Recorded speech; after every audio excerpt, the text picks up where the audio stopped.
Hi all, welcome to PK learnings. എൻ്റെ പേര് മുഹമ്മദ് ഫാരിസ്. നമ്മൾ 2026 ജനുവരി മാസത്തിലെ കറണ്ട് അഫയേഴ്സ് ആണ് ഇന്നത്തെ ക്ലാസ്സിൽ ഡിസ്കസ് ചെയ്യുന്നത്. ഇപ്പോൾ 2026 ഒരുപാട് പരീക്ഷകൾ വരാനുണ്ട്.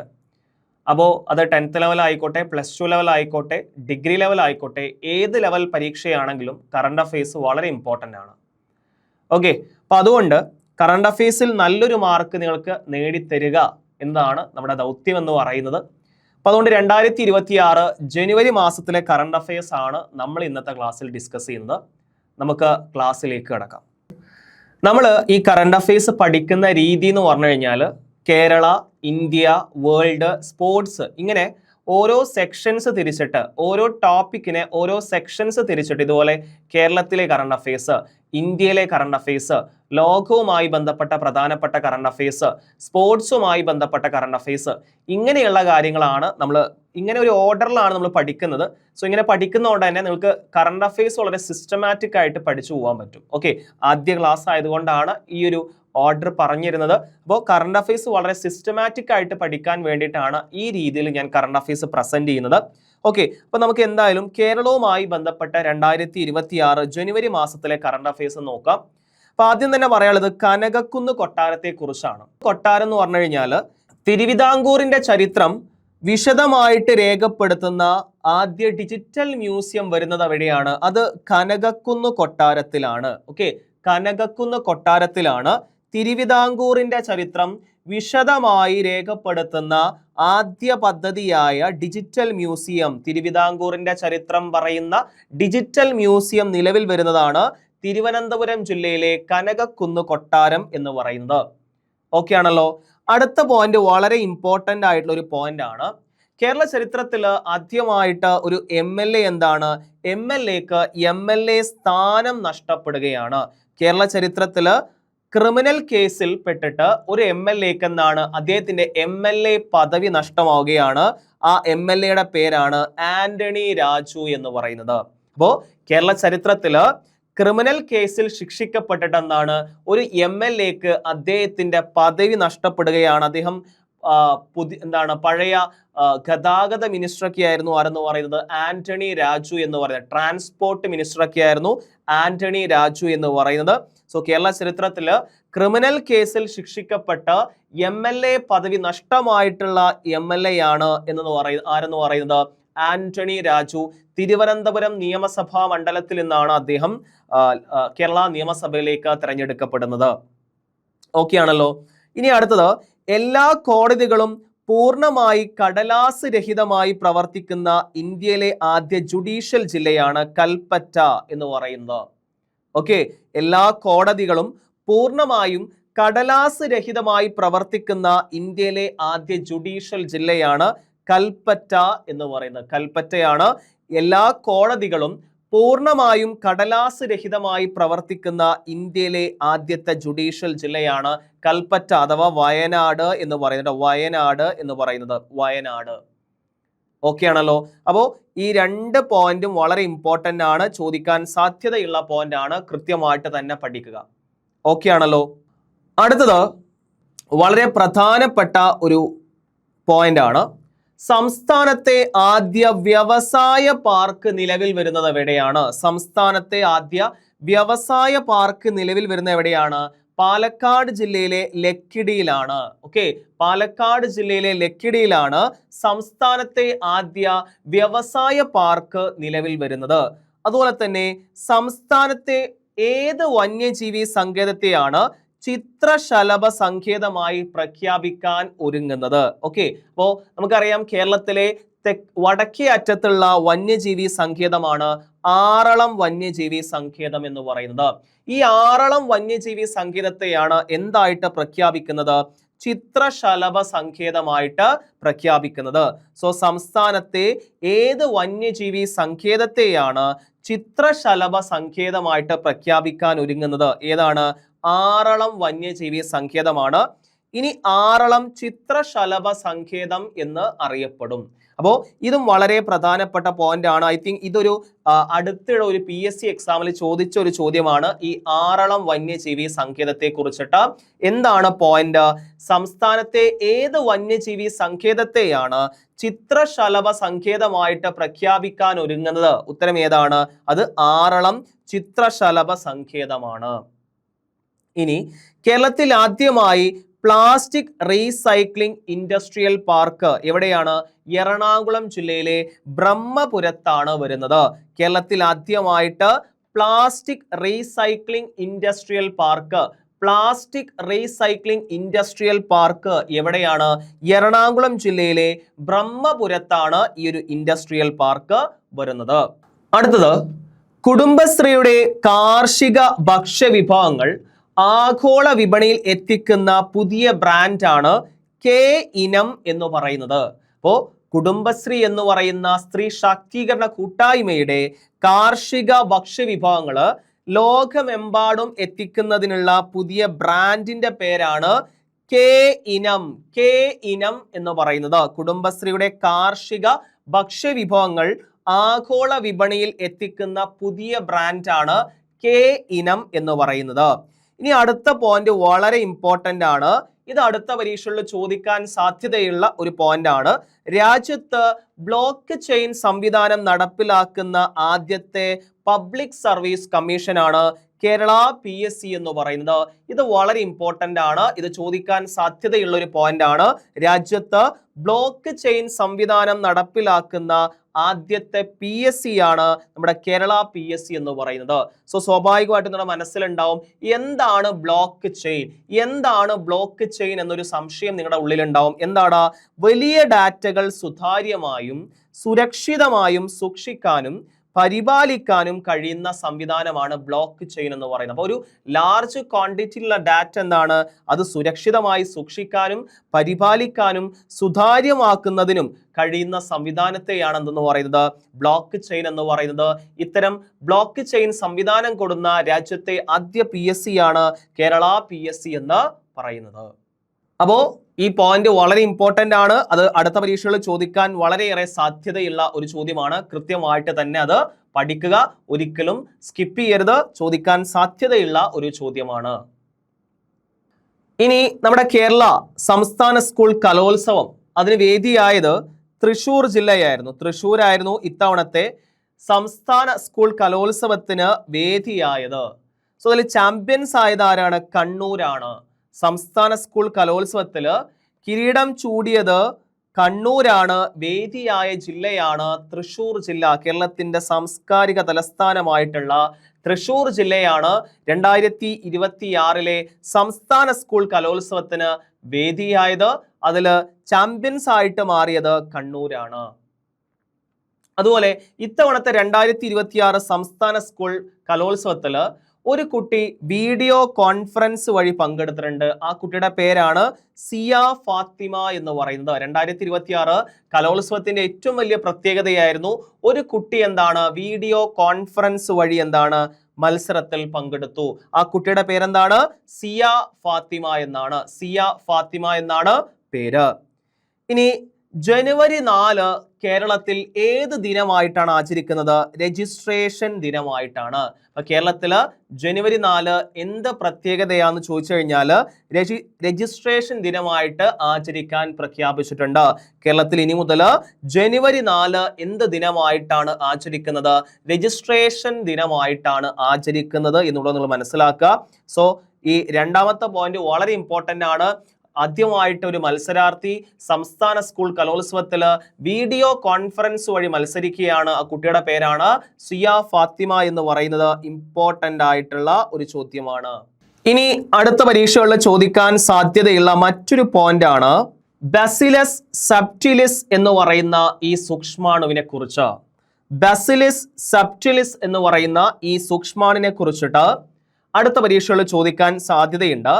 കാരണം രാജ്യത്ത് ആദ്യമായിട്ട് ഒരു സംസ്ഥാനം സംസ്ഥാന സൂക്ഷ്മാണുവിനെ സ്റ്റേറ്റ് മൈക്രോബിനെ സെലക്ട് ചെയ്യുകയാണ്. രാജ്യത്ത് ആദ്യമായിട്ട് ഒരു സംസ്ഥാനം എന്താണ്, ഒരു സൂക്ഷ്മാണു, സംസ്ഥാന സൂക്ഷ്മാണു എന്ന പേരിൽ സെലക്ട് ചെയ്യുകയാണ്. സോ ആ സൂക്ഷ്മാണുവിന്റെ പേരാണ് ബാസിലസ് സബ്റ്റിലസ് എന്ന് പറയുന്നത്. ഇങ്ങനെ തിരഞ്ഞെടുത്ത സ്റ്റേറ്റ് ആണ് നമ്മുടെ കേരളം എന്ന് പറയുന്നത്. അപ്പോൾ ഇതും വളരെ ഇമ്പോർട്ടന്റ് ആയ ചോദ്യമാണ്. ആ സൂക്ഷ്മാണുവിന്റെ പേരാണ് ബാസിലസ് സബ്റ്റിലസ് എന്ന് പറയുന്നത്. മണ്ണിലും ജലത്തിലും ഭക്ഷണ പദാർത്ഥങ്ങളിലും മനുഷ്യരുടെയും മൃഗങ്ങളുടെയും കുടലിലും ഇത് കാണപ്പെടുന്നു. ഗവേഷണ രംഗത്ത് ഏറെ പ്രാധാന്യമുള്ള ഒരു ബാക്ടീരിയയാണിത്. ഇതിന് സാധാരണയായി ഹേ ബസിലസ് അല്ലെങ്കിൽ ഗ്രാസ് ബസിലസ് എന്നും വിളിക്കാറുണ്ട്. 1835 ക്രിസ്ത്യൻ ഗോഡ്ഫ്രൈഡ് എറൻബർഗ് ആണ് ഇതിനെ ആദ്യമായിട്ട് കണ്ടെത്തിയത്. ക്ലിയർ ആണല്ലോ? സോ നിങ്ങൾ മനസ്സിലാക്കുക, ഇന്ത്യയിൽ ആദ്യമായിട്ട് ഒരു സ്റ്റേറ്റ് എന്നാണ്, ഒരു സംസ്ഥാന സൂക്ഷ്മാണുവിനെ സെലക്ട് ചെയ്യാണ്. ആ സ്റ്റേറ്റ് ആണ് കേരളം. സൂക്ഷ്മാണുവിന്റെ പേരാണ് ബാസിലസ് സബ്റ്റിലസ് എന്ന് പറയുന്നത്. അപ്പോൾ അതിനെ കുറച്ച് പ്രത്യേകതയാണ്. മനുഷ്യന്മാരുടെ കുടലിലും മണ്ണിലും ജലത്തിലൊക്കെ കാണപ്പെടുന്നുണ്ട്. അതുപോലെ തന്നെ എന്താണ്, ഇത് കണ്ടുപിടിച്ച സയന്റിസ്റ്റ് ആണ് ക്രിസ്ത്യൻ ഗോഡ്ഫ്രൈഡ് എറൻബർഗ് എന്ന് പറയുന്നത്. ഓക്കെ, അദ്ദേഹമാണ് ഈ ബാക്ടീരിയ ആദ്യമായിട്ട് കണ്ടെത്തുന്നത്. അടുത്ത പോയിന്റ്, കേരളത്തിലെ ആദ്യത്തെ 3D കമ്പ്യൂട്ടർ ഗെയിമിന്റെ പേരാണ് തെക്ക് ഐലൻഡ് എന്ന് പറയുന്നത്. കേരളത്തിലെ ആദ്യ 3D കമ്പ്യൂട്ടർ ഗെയിമിന്റെ പേരെന്താണ്? തെക്ക് ഐലൻഡ് എന്നാണ്. അതുപോലെ OV വിജയന്റെ ഖസാക്കിന്റെ ഇതിഹാസം എന്ന പ്രശസ്ത നോവലിൽ നിന്നും പ്രചോദനം ഉൾക്കൊണ്ട് KLF-ൽ വെച്ച് അഥവാ കേരള ലിറ്ററേച്ചർ ഫെസ്റ്റിവലിൽ വെച്ച് പുറത്തിറക്കിയ പുതിയ മലയാളം ഫോണ്ടിന്റെ പേരാണ് തസ്രാക്ക് എന്ന് പറയുന്നത്. അപ്പോൾ നിങ്ങൾ മനസ്സിലാക്കുക, OV വിജയന്റെ പ്രശസ്തമായിട്ടുള്ള ഒരു നോവലാണ് ഖസാക്കിന്റെ ഇതിഹാസം എന്ന് പറയുന്നത്. സോ ആ നോവലിൽ നിന്നും പ്രചോദനം ഉൾക്കൊണ്ട് കോഴിക്കോട് കേരള ലിറ്ററേച്ചർ ഫെസ്റ്റിവലിൽ വെച്ച് പുറത്തിറക്കിയ പുതിയ മലയാളം ഫോണ്ടിന്റെ പേരാണ് തസ്രാക്ക് എന്ന് പറയുന്നത്. അടുത്ത പോയിന്റ് വളരെ ഇമ്പോർട്ടന്റ് ആണ്. രാജ്യത്ത് ആദ്യമായിട്ട് ഒരു സംസ്ഥാനം എന്താണ്, സമഗ്ര നഗര നയം, കോംപ്രിഹെൻസീവ് അർബൻ പോളിസി എന്ന് പറയുന്ന സമഗ്ര നഗര നയം, കോംപ്രിഹെൻസീവ് അർബൻ പോളിസി രൂപീകരിക്കുന്ന സ്റ്റേറ്റ് ആയിട്ട് ആര് മാറുകയാണ്? കേരളം മാറുകയാണ്. അപ്പൊ നമ്മൾ ഓൾറെഡി പറഞ്ഞു, സംസ്ഥാനത്ത് ഒരു സൂക്ഷ്മാണുവിനെ സംസ്ഥാന സൂക്ഷ്മാണുവായിട്ട് അല്ലെങ്കിൽ രാജ്യത്തൊരു സൂക്ഷ്മാണുവിനെ സംസ്ഥാന സൂക്ഷ്മാണുവായിട്ട് പ്രഖ്യാപിക്കുന്ന ആദ്യ സ്റ്റേറ്റ് ആണ് കേരളം. അതുപോലെ തന്നെ എന്താണ്, സമഗ്ര നഗര നയം, എന്താണ്, കോംപ്രിഹെൻസീവ് അർബൻ പോളിസി രൂപീകരിക്കുന്ന ഇന്ത്യയിലെ ആദ്യ സംസ്ഥാനം ഏതാണ്? അതും കേരളമാണ്. അപ്പൊ കേരളവുമായി ബന്ധപ്പെട്ട 2 ഫാക്ടറുകളാണ്. ഒന്ന് സംസ്ഥാന സൂക്ഷ്മാണു, ഓക്കെ, പിന്നെന്താണ്, സമഗ്ര നഗര നയം, കോംപ്രിഹെൻസീവ് അർബൻ പോളിസി നടപ്പിലാക്കുന്ന, രൂപീകരിക്കുന്ന ഇന്ത്യയിലെ ആദ്യത്തെ സ്റ്റേറ്റ് ആണ് കേരളം എന്ന് പറയുന്നത്. ഇനി 2026 കേരള ബജറ്റുമായി ബന്ധപ്പെട്ട ഒരു കാര്യമാണ്. നമ്മൾ ഡീറ്റെയിൽ ആയിട്ട് നമ്മുടെ യൂട്യൂബ് ചാനൽ 2026 ബജറ്റിനെ കുറിച്ചുള്ള പ്രധാനപ്പെട്ട പ്രൊവിഷൻസ് നൽകിയിട്ടുണ്ട്. സോ അതുകൊണ്ട് തന്നെ നമ്മൾ ഡീറ്റെയിൽ ആയിട്ട് ഇവിടെ പറയുന്നില്ല. നമ്മുടെ KN ബാലഗോപാലിന്റെ 6ാമത്തെ ബജറ്റായിരുന്നു 2026. KN ബാലഗോപാൽ എന്ന് പറയുന്ന കേരള ധനകാര്യമന്ത്രിയുടെ 6ാമത്തെ ബജറ്റായിരുന്നു ഇത്തവണ. ഈ ബജറ്റിന്റെ ദൈർഘ്യം എന്ന് പറഞ്ഞാൽ എത്രയാണ്? 2 മണിക്കൂറും 52 മിനിറ്റ് ആയിരുന്നു. 2026 KN ബാലഗോപാലിന്റെ ബജറ്റ് ദൈർഘ്യം എന്ന് പറഞ്ഞാൽ എത്രയാണ്? 2 മണിക്കൂർ 52 മിനിറ്റ് ആണ്. നിയമസഭാ ചരിത്രത്തിലെ ദൈർഘ്യമേറിയ 4ാമത്തെ ബജറ്റ്. അപ്പൊ ഏറ്റവും ദൈർഘ്യമേറിയ ബജറ്റ് തോമസ് ഐസക്കിന്റെ പേരിലാണ്. 3 മണിക്കൂറിലധികം നീണ്ടു നിന്ന ഒരു ബജറ്റായിരുന്നു അത്. എന്നാൽ 2 മണിക്കൂർ 52 മിനിറ്റ് ബജറ്റ് പ്രഖ്യാപനവുമായിട്ട് നിയമസഭാ ചരിത്രത്തിലെ ദൈർഘ്യമേറിയ 4ാമത്തെ ബജറ്റായിട്ട് ആരുടെ ബജറ്റ് മാറുകയാണ്? KN ബാലഗോപാലിന്റെ 2026 2ാം പിണറായി സർക്കാരിന്റെ അവസാന ബജറ്റ് മാറുകയാണ്. ഓക്കെ, KN ബാലഗോപാലിന്റെ 6ാമത്തെ ബജറ്റ്. ഇനി കേരളം പലപ്പോഴും പല സംഘർഷങ്ങളെ സ്റ്റേറ്റ് ഡിസാസ്റ്റർ അല്ലെങ്കിൽ സ്റ്റേറ്റ് സ്പെസിഫിക് ഡിസാസ്റ്റർ ആയിട്ട് സെലക്ട് ചെയ്യാറുണ്ട്. കുറച്ചു കാലം മുൻപ് വന്യജീവി സംഘർഷം എന്താണ്, ഒരു സ്റ്റേറ്റ് സ്പെസിഫിക് ഡിസാസ്റ്റർ ആയിട്ട് സെലക്ട് ചെയ്തിരുന്നു. വന്യജീവി സംഘർഷം ഒരു സ്റ്റേറ്റ് സ്പെഷ്യൽ ഡിസാസ്റ്റർ ആയിട്ട് സെലക്ട് ചെയ്തിരുന്നു. അങ്ങനെ പുതിയൊരു ഡിസാസ്റ്റർ ആണ്, സ്റ്റേറ്റ് സ്പെസിഫിക് ഡിസാസ്റ്റർ ആണ് കടലാക്രമണം എന്ന് പറയുന്നത്. സ്റ്റേറ്റ് സ്പെസിഫിക് ഡിസാസ്റ്റർ 2026 കേരള സർക്കാർ സ്റ്റേറ്റ് സ്പെസിഫിക് ഡിസാസ്റ്റർ, സംസ്ഥാന സവിശേഷ ദുരന്തമായിട്ട് പ്രഖ്യാപിച്ചതാണ് കടലാക്രമണം. കേരളത്തിന്റെ ആ ഒരു സ്ട്രക്ചർ നോക്കിക്കഴിഞ്ഞാൽ 10% എന്താണ്, തീരപ്രദേശമാണ്. അപ്പൊ കേരളം നേരിടുന്ന ഒരു പ്രധാന പ്രശ്നം തന്നെയാണ് ഈ കടലാക്രമണം എന്ന് പറയുന്നത്. സോ അതിനെന്താണ് കേരളം എന്താണ് ഒരു സ്റ്റേറ്റ് സ്പെസിഫിക് ഡിസാസ്റ്റർ ആയിട്ട് സെലക്ട് ചെയ്തിട്ടുണ്ട്. അപ്പോൾ നമ്മൾ കേരളവുമായി ബന്ധപ്പെട്ട കുറച്ച് പ്രധാനപ്പെട്ട കറണ്ട് അഫയേഴ്സ് ആണ് നമ്മൾ പറഞ്ഞത്. ഇനി ഇന്ത്യയുമായി ബന്ധപ്പെട്ട് ഒരു കോമ്പറ്റീറ്റീവ് എക്സാമിന് ചോദിക്കാൻ സാധ്യതയുള്ള പ്രധാനപ്പെട്ട കറണ്ട് അഫയേഴ്സ് 2026 ജനുവരിയിലെ പ്രധാനപ്പെട്ട കറണ്ട് അഫയേഴ്സ് എന്തൊക്കെയാ നോക്കാം. ഇന്ത്യയുമായി ബന്ധപ്പെട്ട് നമ്മൾ ഇത്രയും നേരം പറഞ്ഞത് കേരളവുമായി ബന്ധപ്പെട്ടാണ്. ഇന്ത്യയുമായി ബന്ധപ്പെട്ട പ്രധാനപ്പെട്ട കറണ്ട് അഫയേഴ്സ് ഏതൊക്കെയാ നോക്കാം. ഓക്കെ, അപ്പൊ അതില് രാജ്യത്ത് ആദ്യമായിട്ട് വന്ദേ ഭാരത് സ്ലീപ്പർ ട്രെയിൻ വരുവാണ്. വന്ദേ ഭാരത് എന്ന് പറയുന്നത് നിലവിൽ ഇന്ത്യയിലെ ഏറ്റവും വേഗതയേറിയ ട്രെയിനാണ്. അപ്പോൾ രാജ്യത്ത് ആദ്യ വന്ദേ ഭാരത് സ്ലീപ്പർ ട്രെയിന് എവിടെയാണ്? കൊൽക്കത്ത ഗുവാഹത്തി. ഗുവാഹത്തി എന്ന് പറഞ്ഞാൽ അസം അല്ലെ. കൊൽക്കത്ത ഗുവാഹത്തി റൂട്ടിലാണ് രാജ്യത്തെ ആദ്യത്തെ വന്ദേ ഭാരത് സ്ലീപ്പർ ട്രെയിൻ വരുന്നത്. ഇനി അടുത്ത പോയിന്റ് വളരെ ഇമ്പോർട്ടന്റ് ആണ്.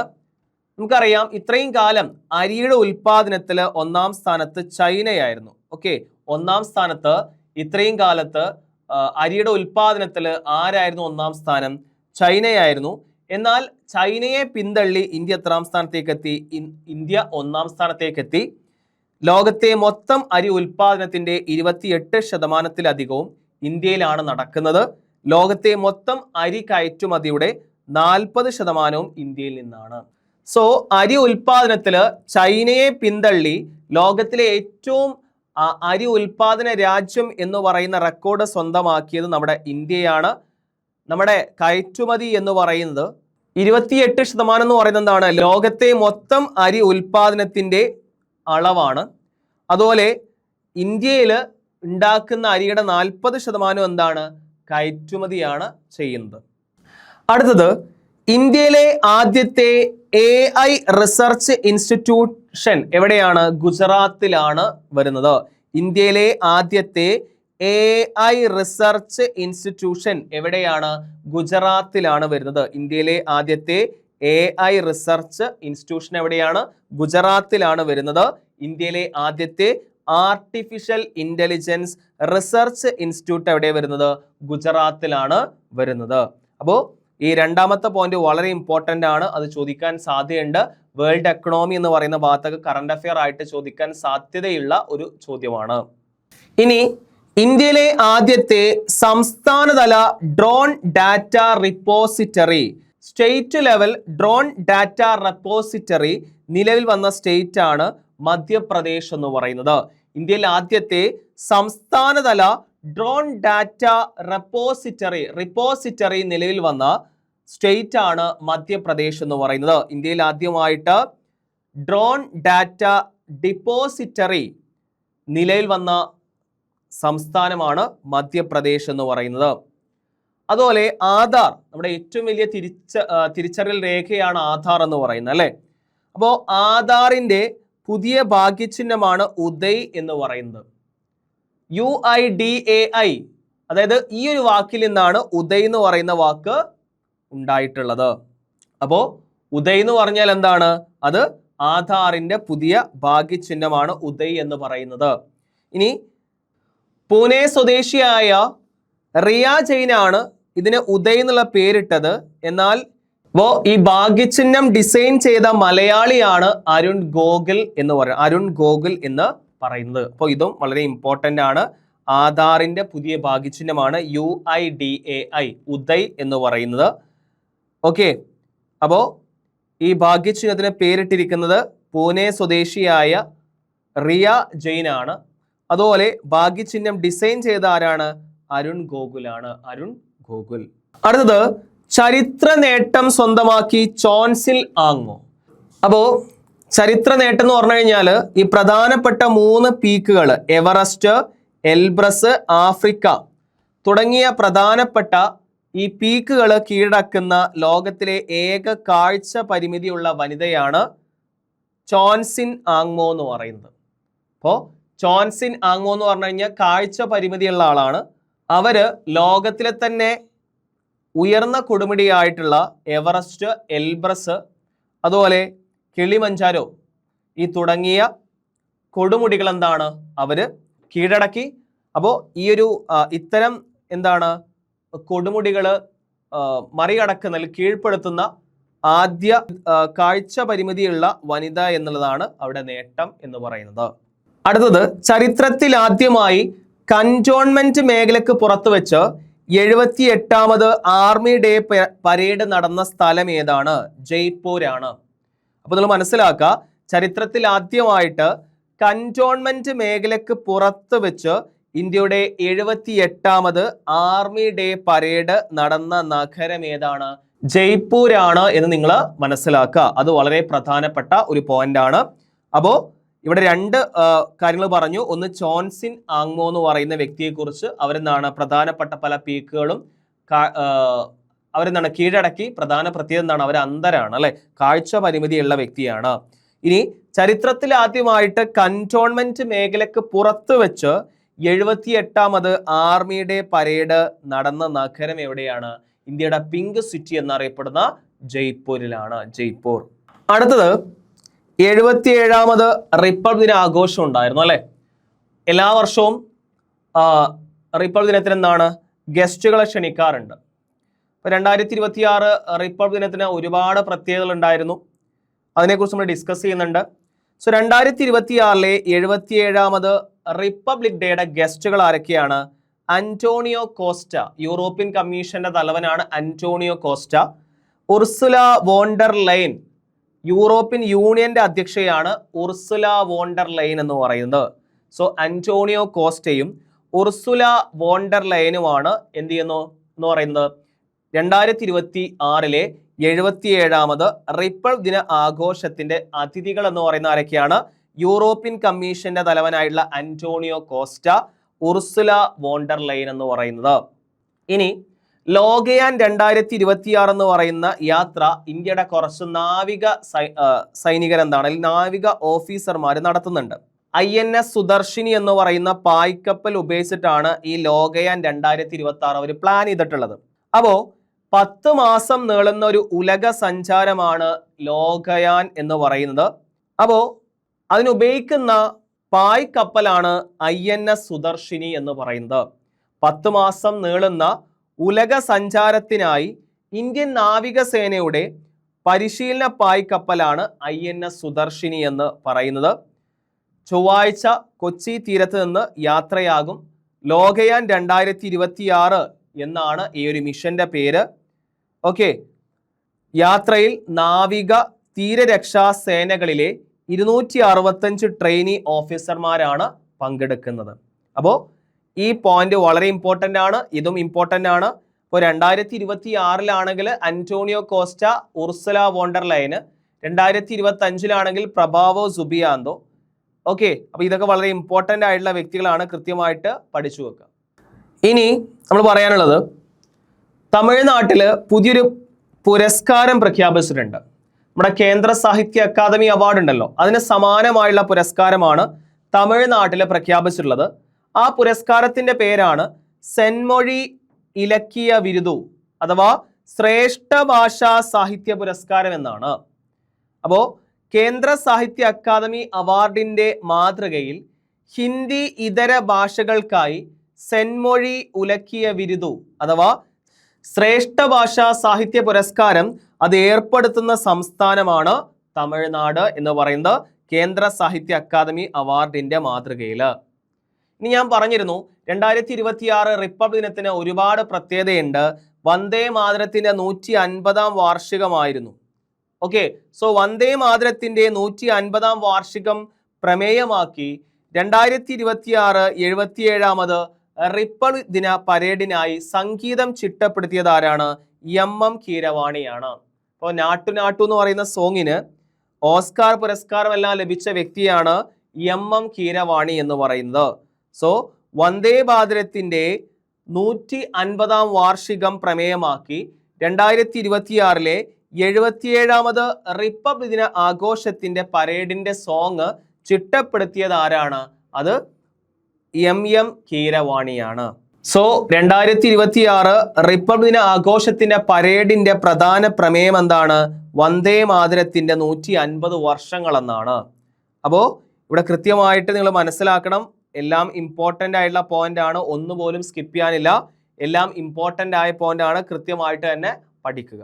സോ അടുത്തത് 2025 ഇന്ദിരാഗാന്ധി സമാധാന പുരസ്കാരത്തെ കുറിച്ചാണ് പറയുന്നത്. Indira Gandhi prize for peace, disarmament and development അത് ലഭിച്ച വ്യക്തി ആരാണ്? ഗ്രാസ മാർഷൽ ആണ്. മൊസാംബിക് മനുഷ്യാവകാശ പ്രവർത്തകയാണ് ഗ്രാസ മാർഷൽ എന്ന് പറയുന്നത്. സോ 2025 ഇന്ദിരാഗാന്ധി സമാധാന പുരസ്കാരം ലഭിച്ച വ്യക്തിയാണ് ഗ്രാസ മാർഷൽ എന്ന് പറയുന്നത്. അവരെന്താണ്? മൊസാംബിക് മനുഷ്യാവകാശ പ്രവർത്തകയാണ്. അതുപോലെ മറ്റൊരു പ്രധാനപ്പെട്ട ഒരു വാർത്തയാണ്, ഇന്ത്യയിൽ ഇപ്പോൾ നിലവിൽ 11 ക്ലാസിക്കൽ ലാംഗ്വേജ് ഉണ്ട് അല്ലെ. അപ്പോൾ 11 ക്ലാസിക്കൽ ഭാഷകളിലെ കൃതികൾ സൂക്ഷിച്ചിരിക്കുന്ന പുതിയ ലൈബ്രറിയുടെ പേരാണ് ഗ്രന്ഥകുടീർ എന്ന് പറയുന്നത്. അത് ഉദ്ഘാടനം ചെയ്ത ആരാണ്? പ്രസിഡന്റ് ദ്രൗപദി മുർമു ആണ്. സോ നമ്മുടെ രാഷ്ട്രപതി ഭവനിൽ 11 ക്ലാസിക്കൽ ഭാഷകളിലെ കൃതികൾ സൂക്ഷിച്ചിരിക്കുന്ന പുതിയ ലൈബ്രറിയുടെ പേരെന്താണ്? ഗ്രന്ഥകുടീർ എന്നാണ്. ഇനി അടുത്ത പോയിന്റ് ആണ്, ഇന്ത്യയിൽ ആദ്യമായിട്ട് സർക്കാർ അധീനതയിൽ മെനോപോസ് അഥവാ ആർത്തവ വിരാമ ക്ലിനിക്കുകൾ ആരംഭിച്ച സ്റ്റേറ്റ് ആണ് മഹാരാഷ്ട്ര.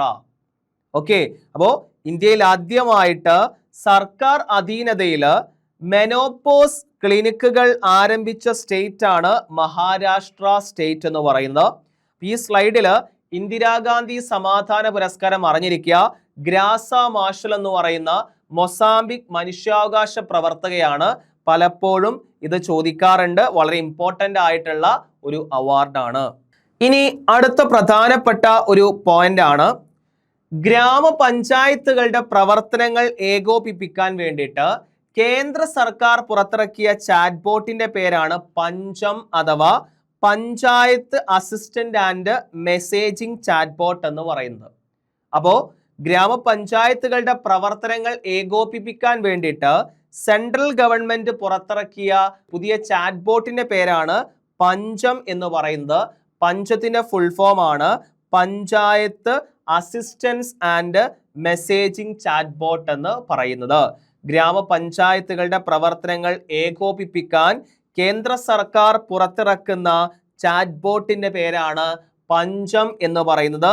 ഈ പഞ്ചത്തിന്റെ ഫുൾ ഫോം ആണ് panchayat assistance and messaging chat bot എന്ന് പറയുന്നത്. ഇനി നമുക്കറിയാം, നമ്മുടെ മഹാത്മാഗാന്ധി ദേശീയ ഗ്രാമീണ തൊഴിലുറപ്പ് പദ്ധതിയുടെ പേരെന്താക്കി മാറ്റിയിട്ടുണ്ട്? VBG റാംജി എന്നാക്കി മാറ്റിയിട്ടുണ്ട് അല്ലെ. VBG റാംജി എന്നാക്കി മാറ്റിയിട്ടുണ്ട് അല്ലെ. അപ്പോൾ അതിലെന്താണ് പ്രധാനപ്പെട്ട മാറ്റം എന്ന് പറയുമ്പോൾ എന്താണ്? 100 പ്രവർത്തി ദിനങ്ങൾ എന്ന് എത്രയായിട്ട് കൂട്ടിയിട്ടുണ്ട്? 125 ഉയർത്തിയിട്ടുണ്ട്. അതുപോലെ എന്താണ്? സംസ്ഥാനങ്ങളുടെയും കേന്ദ്രത്തിന്റെയും വിഹിതം 60:40 ആക്കിയിട്ട് മാറ്റിയിട്ടുണ്ട്. അപ്പൊ ഇങ്ങനെ ഒരുപാട് മാറ്റങ്ങൾ വന്നിട്ടുണ്ട്. സോ ഈ മഹാത്മാഗാന്ധി ദേശീയ ഗ്രാമീണ തൊഴിലുറപ്പ് പദ്ധതി ഒഴിവാക്കിയിട്ട് പുതിയ പദ്ധതി നടപ്പാക്കിയതിൽ പ്രതിഷേധിച്ച് സംസ്ഥാനത്തെ മുഴുവൻ ഗ്രാമപഞ്ചായത്ത് ഓഫീസുകൾക്കും മഹാത്മാഗാന്ധിയുടെ പേര് നിർദ്ദേശിച്ച സംസ്ഥാനമാണ് കർണാടക എന്ന് പറയുന്നത്. അപ്പോൾ ഈ ദേശീയ ഗ്രാമീണ തൊഴിലുറപ്പ് പദ്ധതിയുടെ പേര് മാറ്റിയതിൽ പ്രതിഷേധിച്ചിട്ട് സംസ്ഥാനത്തെ മുഴുവൻ ഗ്രാമപഞ്ചായത്ത് ഓഫീസുകൾക്കും മഹാത്മാഗാന്ധിയുടെ പേര് നിർദ്ദേശിച്ച സംസ്ഥാനമാണ് കർണാടക സ്റ്റേറ്റ് എന്ന് പറയുന്നത്. ഇതും വളരെ പ്രധാനപ്പെട്ട പോയിന്റ് ആണ്. അപ്പോൾ ഈ സ്ലൈഡിലെ 2 പോയിന്റും കേന്ദ്ര സർക്കാർ പുറത്തിറക്കിയ ചാറ്റ് ബോർഡിന്റെ പേരാണ് പഞ്ചം അഥവാ panchayat assistant and messaging chat bot. അത് വളരെ പ്രധാനപ്പെട്ട ഒരു പോയിന്റ് ആണ്, കൃത്യമായിട്ട് മനസ്സിലാക്കണം. ഇനി നമ്മൾ നേരത്തെ പറഞ്ഞിരുന്നു 77ാമത് റിപ്പബ്ലിക് ദിന ആഘോഷത്തിന്റെ അതിഥികളായിരുന്നു ആര്? അന്റോണിയോ കോസ്റ്റ, അതുപോലെ ആരാണ്? ഉർസുല വോണ്ടർ ലയൻ എന്ന് പറയുന്നത്. ഓക്കെ, അപ്പോ മറ്റൊരു പോയിന്റ് ആണ് 2026 77ാമത് റിപ്പബ്ലിക് ദിന ആഘോഷത്തിന്റെ തീമായിരുന്നു സ്വതന്ത്രതാ കാ മന്ത്രം, വന്ദേ മാതരം, സമൃദ്ധി കാ മന്ത്രം എന്ന് പറയുന്നത്. ഇനി ഈ ആഘോഷത്തിന്റെ ഭാഗമായിട്ട് വിവിധ സംസ്ഥാനങ്ങളുടെ ടാബ്ലോ പ്രദർശനം ഉണ്ടാകും. അതിൽ ഒന്നാം സ്ഥാനത്ത് എത്തിയത് മഹാരാഷ്ട്രയാണ്, രണ്ടാം സ്ഥാനം ജമ്മു കാശ്മീരാണ്, മൂന്നാം സ്ഥാനം നമ്മുടെ കേരളത്തിനാണ്. കേരളത്തിന്റെ പ്രമേയമായിരുന്നു വാട്ടർ മെട്രോയും 100% ഡിജിറ്റൽ സാക്ഷരതയും എന്ന് പറയുന്നത്. അപ്പോൾ ഈ റിപ്പബ്ലിക് ദിനത്തിന്റെ ആഘോഷത്തിന്റെ വേളയിൽ വിവിധ സംസ്ഥാനങ്ങളുടെ ടാബ്ലോ പ്രദർശനം ഉണ്ടാവും.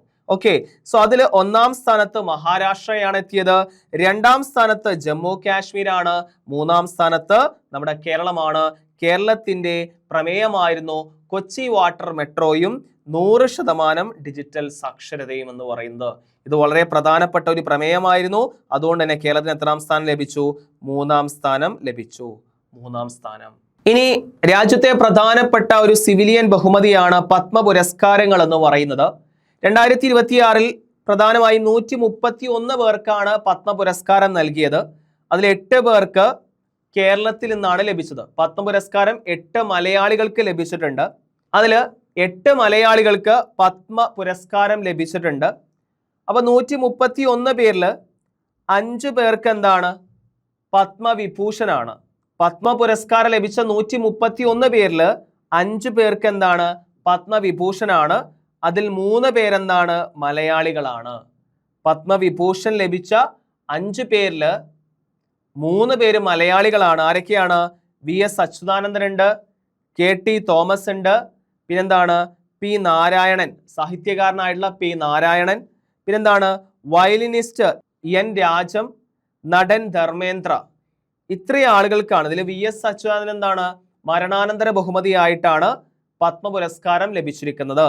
സോ VS അച്യുതാനന്ദൻ എന്താണ്? 2026 പത്മവിഭൂഷൺ പുരസ്കാരം ലഭിച്ചിട്ടുണ്ട്.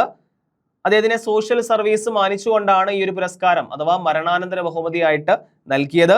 മറ്റ് വ്യക്തികളാണ് N രാജവും നടൻ ധർമ്മേന്ദ്രയും. അപ്പൊ പത്മവിഭൂഷൺ 3 പേരെ പറഞ്ഞു. പത്മഭൂഷൺ 2 പേർക്കാണ് ലഭിച്ചത്, 2 മലയാളികൾക്കാണ് ലഭിച്ചത്. ഒന്ന് മമ്മൂട്ടിയാണ്, മറ്റൊന്നാരാണ്? വെള്ളാപ്പള്ളി നടേശനാണ്. സോ 2026 പത്മ പുരസ്കാരങ്ങളിൽ പത്മഭൂഷൺ പുരസ്കാരം ലഭിച്ചത് ആർക്കാണ്? അത് മമ്മൂട്ടിക്കും അതുപോലെ തന്നെ ആർക്കാണ്? വെള്ളാപ്പള്ളി നടേശനുമാണ്. അതുപോലെ തന്നെ പത്മശ്രീ പുരസ്കാരം ലഭിച്ച മലയാളികളാണ് ME മുത്തുനായകം, അദ്ദേഹം ശാസ്ത്രമേഖലയിലാണ്. നൃത്തരംഗത്തെ സംഭാവനകൾക്ക് കലാമണ്ഡലം വിമലാമേനോൻ, പിന്നെന്താണ്? പരിസ്ഥിതി പ്രവർത്തകനായിട്ടുള്ള കൊല്ലക്കയിൽ G ദേവകി അമ്മ. ഇങ്ങനെ 3 പേർക്കാണ് പത്മശ്രീ ലഭിച്ചത്. അപ്പോൾ പത്മവിഭൂഷൺ 3 എണ്ണം, പത്മഭൂഷൺ 2 എണ്ണം, പത്മശ്രീ എന്താണ്? 3 എണ്ണം. ഇത് കേരളത്തിന് ലഭിച്ച കണക്കാണ്. ക്ലിയർ ആണല്ലോ? ഇത് കേരളത്തിന് ലഭിച്ച കണക്കാണ്. അപ്പോൾ നിങ്ങൾ മനസ്സിലാക്കുക, 2 പത്മഭൂഷൺ പുരസ്കാരം, 3 പത്മവിഭൂഷൺ, 3 പത്മശ്രീ. ഓക്കെ ആണല്ലോ? അപ്പോൾ ഇത് വളരെ പ്രധാനപ്പെട്ട ഒരു പോയിന്റ് ആണ്, അടുത്ത പരീക്ഷയിൽ ചോദിക്കും. ഇനി പത്മ പുരസ്കാരം 2026 ലഭിച്ച കായിക താരങ്ങളാണ്. പത്മഭൂഷൺ ആണെങ്കിൽ വിജയ് അമൃതരാജ് ടെന്നീസ് താരമാണ്. പത്മശ്രീ ആണെങ്കിൽ രോഹിത് ശർമ്മ, ഹർമൻപ്രീത് സിംഗ്, സവിത പൂനിയ അവർ ഹോക്കി താരമാണ്. ബൽദേവ് സിംഗ് ഹോക്കി കോച്ചാണ്. പ്രവീൺ കുമാർ പാരാ അത്ലറ്റ് ആണ്. ഭഗവൻ ദാസ് റൈക്കാർ ബണ്ടലിവാർ ആർട്ട് ട്രെയിനർ ആണ്, അഥവാ എന്താണ്? ആയോധന കലയുമായി ബന്ധപ്പെട്ട വ്യക്തിയാണ് ഭഗവൻ ദാസ് റൈക്കാർ എന്ന് പറയുന്നത്. K പളനിവേൽ ആയോധന കല തമിഴ്നാട്. ജോർജിയക്കാരനായ ഗുസ്തി പരിശീലകൻ വ്ളാദിർ മെസ്റ്റ് വിർഷലി. ഇത്രയും പേർക്കാണ് പത്മശ്രീ പുരസ്കാരം ലഭിച്ച കായിക താരങ്ങൾ. രോഹിത് ശർമ്മയും ഹർമൻപ്രീത് സിംഗ് എന്താണ്? ക്രിക്കറ്റ് താരങ്ങളാണ്. സവിത ഹോക്കിയാണ്. ബൽദേവ് സിംഗ് ഹോക്കിയാണ്. പിന്നെ പ്രവീൺ കുമാർ എന്നാണ്? പാരാ അത്ലറ്റ് ആണ്. ഭഗവൻ ദാസ് റൈക്കാർ അദ്ദേഹം എന്താണ്? ആയോധന കലയുമായി ബന്ധപ്പെട്ട വ്യക്തിയാണ്. K പളനിവേൽ അദ്ദേഹം എന്താണ്? ആയോധന കലയുമായി ബന്ധപ്പെട്ട വ്യക്തിയാണ്. പിന്നെ ജോർജിയക്കാരനായ ഗുസ്തി പരിശീലകൻ വ്ളാഡിർ മെസ്റ്റ് വിർഷലിക്ക് മരണാനന്തര ബഹുമതിയായിട്ട് പത്മശ്രീയും നൽകിയിട്ടുണ്ട്. സോ നമ്മൾ ഈ ക്ലാസ്സിൽ 2026 ജനുവരി മാസത്തിലെ പ്രധാനപ്പെട്ട ഇന്ത്യ, കേരളം ഈ 2 മേഖലകളിലെ പ്രധാനപ്പെട്ട കറണ്ട് അഫയേഴ്സ് ആണ് പഠിച്ചിട്ടുള്ളത്. പിന്നെ നമുക്ക് world, sports, economics, science and technology, ഇങ്ങനെ പല മേഖലകളും പഠിക്കാനുണ്ട്. അത് കൃത്യമായിട്ട് തന്നെ പഠിക്കണം. ഓക്കെ ആണല്ലോ? സോ അത് നമുക്ക് നെക്സ്റ്റ് ക്ലാസ്സിൽ ഡിസ്കസ് ചെയ്യാം. ഈ ക്ലാസ്സിൽ കേരളവും ഇന്ത്യയും നമ്മൾ പഠിച്ചു. അടുത്ത ക്ലാസ്സിൽ നമ്മൾ എന്ത് ചെയ്യും? വേൾഡ്, സ്പോർട്സ്, എക്കണോമിക്സ്, മറ്റു പ്രധാനപ്പെട്ട വിഷയങ്ങൾ അതുമായി ബന്ധപ്പെട്ട കറണ്ട് അഫയേഴ്സ് പഠിക്കും. സോ എല്ലാവരും സ്കിപ്പ് ചെയ്യാതെ മുഴുവനായിട്ട് കേട്ട് പഠിക്കുക. കറണ്ട് അഫയേഴ്സ് വളരെ ഇമ്പോർട്ടൻ്റ് ആണ്. അപ്പോൾ അടുത്ത ക്ലാസ്സിൽ കാണാം. അതുവരേക്കും എല്ലാവർക്കും താങ്ക് യു.